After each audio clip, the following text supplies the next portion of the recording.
Welcome to the Jill on Money Show. It is Thursday, April 13th, and we are here trying to answer your financial questions. If you have one, all you need to do is hop onto our website, jillonmoney.com.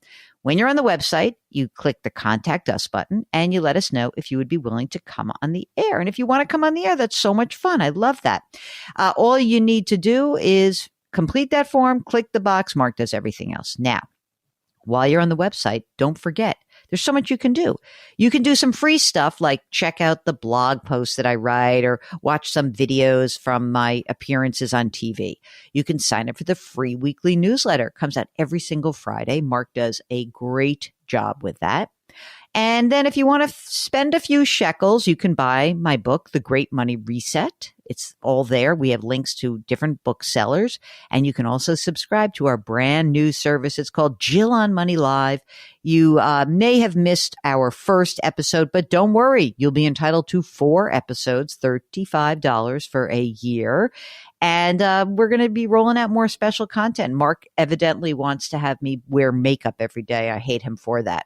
Anyway, check it out. Everything lives on the jillonmoney.com website. Okay, today we are joined by Renee, who's on the line from Georgia. Hi, Renee. How are you? Hi there. Good morning, Jill and Mark. What's going on? What brings you to us? Well, I'm just so concerned. I'm not certain if, we will have enough to retire. It's just concerning to me, where we are at the moment, at our age. We're 50 and 51. We're both employed. I just worry, if we will. I know we have 15, 20 years on the horizon, so. Well, let's go through some of this and see if I can tamp down some of the concern you have. Because I sort of do feel like one of the great gifts that I can give to people is to just walk you through what's reality. And then we can maybe sort of step away and say, well, some of that emotional stuff, I understand it, but it's not the issue. So you said you're 50 and 51, so you're married. Do you guys have kids? We do, yes. How many and how old? We have four children, one in her late 20s, another one is going to be 21 and is in college, wrapping up her last year of college, and an 18-year-old about to head off to college, and a 16-year-old with a couple of years left. Well, I'll tell you what, whatever your worries are about money, I'm sure that actually the worries about your children are probably more important. Okay. So the 20s is the oldest one is kind of launched, right? All set? Right. All launched. Okay. That's correct. And the 21-year-old is a senior. So you've already paid for this college, or have you gone on the hook for any loans? All 3 have undergrad covered. Wow. Yes. What about the 16-year-old? The poor 16-year-old has to pay for it, him or herself? Covered. Already covered. Oh, my God. So all of that is covered. Those 3 are covered. I got you. I kind of, the steps are a little bit out of order in terms, I just started right away from the time they were born. That's amazing. Yeah. Well, congratulations. That's a big accomplishment. So you said both you and your husband work. Tell us, how much do you guys earn together? It's $235. Okay.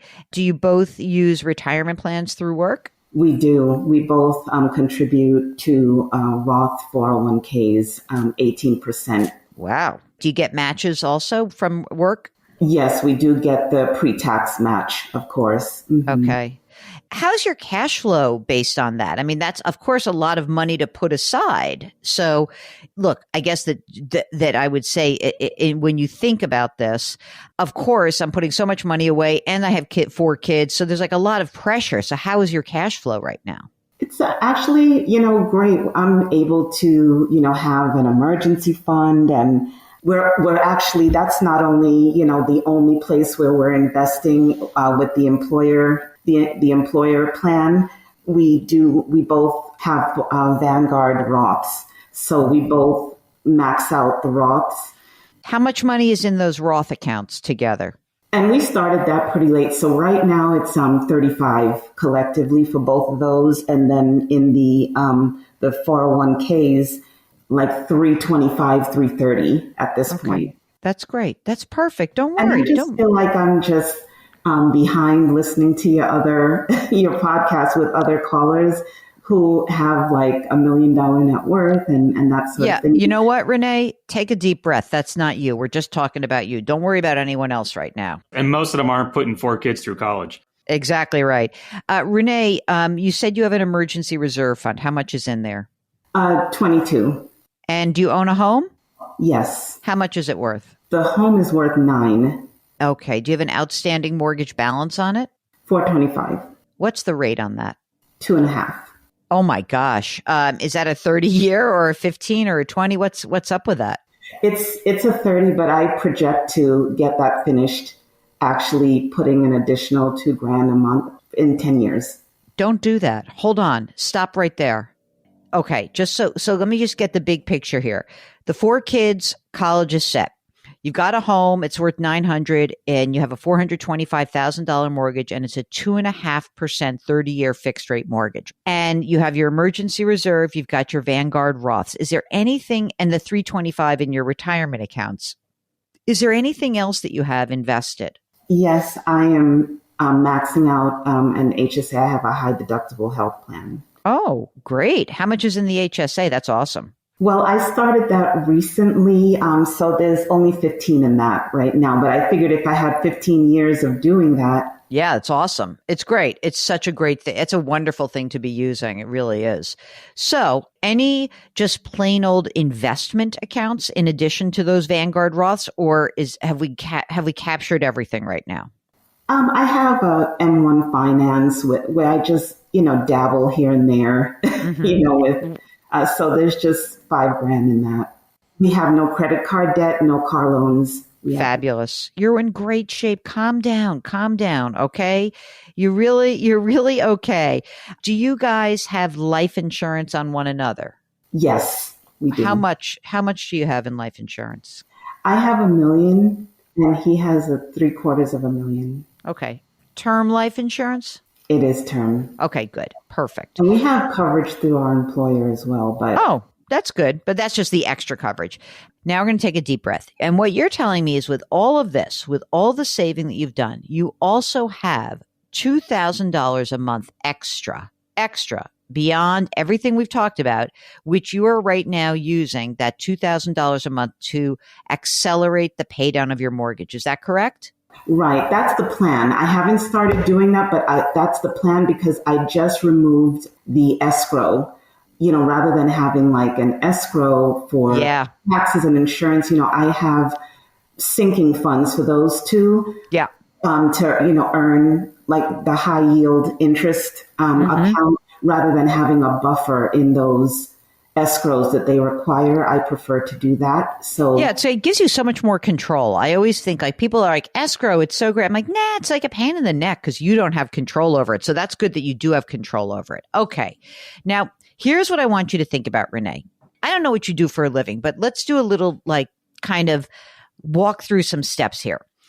If you had money to invest for, even if you said for the next 10 years, right? Because I think what you're saying to me is that you would like to accelerate the pay down of the mortgage so that it would be paid off in 10 or 15 years. Is that what you're hoping to do? That's correct. Let's say 15 years, okay?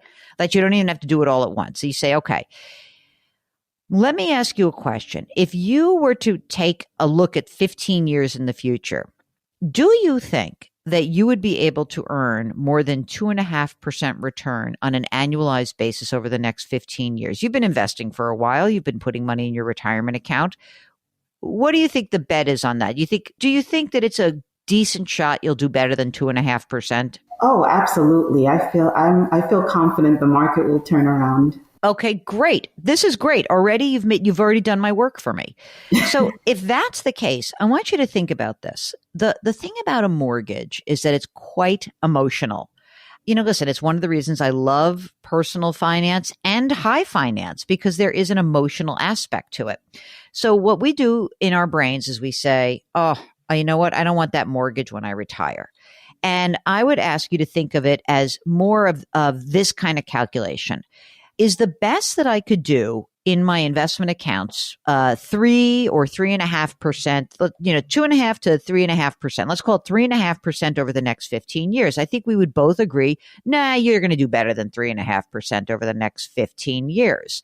Well, if that's the case, why am I using $2,000 a month to pay down my mortgage, which is a 2.5% note, when I could be putting $2,000 a month into a Vanguard account with exchange traded funds or index funds, invest that for the next 15 years? Not a guarantee for sure, but it is most likely that I will do better than 3 or 3.5%, which, net would be a 2.5% return after taxes. That's the conversation I'd love for you and your husband to have with one another. Like, wait, a dollar invested is a dollar invested. Either we're locking in a 2.5% return by paying down the mortgage, or we're investing in the future, which is uncertain, and we could have a losing year here or there, but that over the next 15 years, we believe our $2,000 a month invested in a diversified number of index or exchange traded funds will do better than what we could get net 2.5%. And I think that that's really what the question is. Where is your money better used? Just to hammer home the point even more, if they started investing $2,000 a month now for the next 15 years, I would say you're looking at least $500,000. So the thing that's interesting about that, it's not just that you're looking at $500,000. You're looking at, $425 is what's left on the mortgage. But if we said it's $500,000, and more importantly, you also have access to that money, meaning that once you pay your house off, it's all well and good not to have the note, but you don't have the money either. I would much prefer, as you approach retirement, to have $500,000 in a non-retirement account, in addition to the money in your 401ks, in addition to the money in your Vanguard Roths, in addition to the money in your HSAs. To have access to that money is valuable. And then a mortgage is going, you are going to have 50, I don't know, when did you refi this mortgage? Actually, it was a new purchase. So when was that? 2020, when the rates were really amazing, right? So now if you think about it, if you look out 15 years, that 425 is going to go down naturally. I would just make your payments as scheduled and know that, again, if I were talking to somebody, and Renee, it doesn't sound like you and your husband are like this, but if I were talking to somebody who said, if I don't pay down the mortgage, then all I'm going to do is spend the money and I'm never going to be able to capture it. That's different. But if you're capturing the money, and you're able to actually invest it, I think you would be better off having access to your money, to have the liquidity of that money in a non-retirement account than having a paid off mortgage. Does that make sense to you? It makes sense to me, and I could appreciate that, especially since this is not our retirement home. It wouldn't be our forever home because the home is just massive. It's 7 bedrooms. Then definitely don't do it. Yeah, it's 7 bedrooms, 7,000, a little over 7,000 square feet. Oh my God! Downsize to perhaps 4 bedrooms, 4,500 square feet, perhaps. Okay, wait a minute. This is the first time in my life I've ever heard someone say I'm downsizing to 4,500 square feet. Okay, so listen, you've just made the point even more critical, which is once you say you may sell this, and again, you still have a 16-year-old, so let's say you hold on to it for 10 more years. At that point, then you really don't want to be paying down the mortgage because you're going to extract the equity at that time. And chances are, let's just move the needle forward. It's 10 years from now. You guys are 60 years old. You sell the house. And it's $1 million house and there's $300,000 left on the, whatever's left on the note is left on the note. Then you got all that equity and you'll end up most likely buying a house outright anyway at that time. And then you still will have the $2,000 a month that you have saved and invested. And it's just so advantageous for you to have, again, liquidity is the key. All this whole banking crisis that's been going on, the panic. So much of that panic, if you really want to think of it like on a real micro level, had to do with a simple fact. These banks were not able to access their assets in a way quickly enough, right? And if you think about that as just a household, if you said, well, I have all of my money that is locked up in a house and I'm waiting for the moment when I sell the house to extract that equity. Well, what if you need the money before then? And if you and your husband are healthy, even if you're willing to work till you're 70 years old, I think that having this fund of money would be huge to you, really huge. Are either of you entitled to a pension down the line or not? My husband is. How much of a pension? I don't think it's anything to shout home about, to be honest. I think it's about $500 a month. Okay. And then what about your combined Social Security? What do you get at your full retirement ages? And I just checked that again. As a matter of fact, he's $3,900 and I'm $3,700. Wow. Okay. So let me ask you another question. How much money, if you didn't have your $900,000 house, if you were thinking about a downsized house, right? And let's wind our clock forward. How much money do you think you need to live on? I mean, you're saving a lot of money right now, right? You're saving your $42,000 plus you're putting money into retirement, plus you have $2,000 a month in cash flow. I mean, what do you spend on a monthly basis? 10 or 12 grand? Just checking, the way the budget looks at the moment. I would say 8. Okay. So yes, 8. I want you to take a very lovely, deep breath right now. Okay. I'm going to tell you why. You are in such good shape. First of all, you're willing to work, right? You like working, it sounds like. Oh, yes. Yeah. We both work from home, so we don't even, it's not cool. Physically taxing. I love that. So, I mean, if you just look at where you're going to be, $3,900 of Social Security, and then $3,700 of Social Security, and then we take that $500 a month, that's weirdly $8,100. Has not yet been taxed, so you'll be taxed on that. But what that says to me is that that's going to cover a big chunk of your expenses at the time, because your $8,000 in expenses today are going to be inflation adjusted. But, when we're talking about your future, your Social Security is going to have cost of living adjustments as well. You're going to have not just your Social Security and the small pension, but you're going to have all the money that you've been contributing to retirement, which will grow over time. Again, we're talking about 15 years in the future right now, almost 20 years. And you're going to have all that money going into your Roth 401k. You have all that money going into your Vanguard Roths, and you're going to have this $2,000 a month going into your non-retirement account. So I think that this is something that I would really try to remind yourself. And what's going to be nice about this, Renee, is you're going to have this broadcast. And when you start feeling unnerved, whatever it is that makes you anxious, or you hear someone else on the pod who's got $5 million, but we say they have to keep working, you remember that you live within your means. This is one of the biggest issues that I think we really minimize this, because if you live within your means, and you can do so, especially at the time of your life once the kids are taken care of, you are going to have a great opportunity to reach your stated goals. You like to work. You're going to keep working. You're going to keep putting money away. The dollar amount is not as important as the spending amount. I have to be honest with you. So for as much as people who will call the show and great if you have a lot of money, but you also hear that many of those people spend a lot of money. The combination of what you're saying to us, which is you have cash flow, you have a house that you're going to probably sell and downsize, you have the ability to push some money into non-retirement savings. All of this spells really, really good news for you and your husband.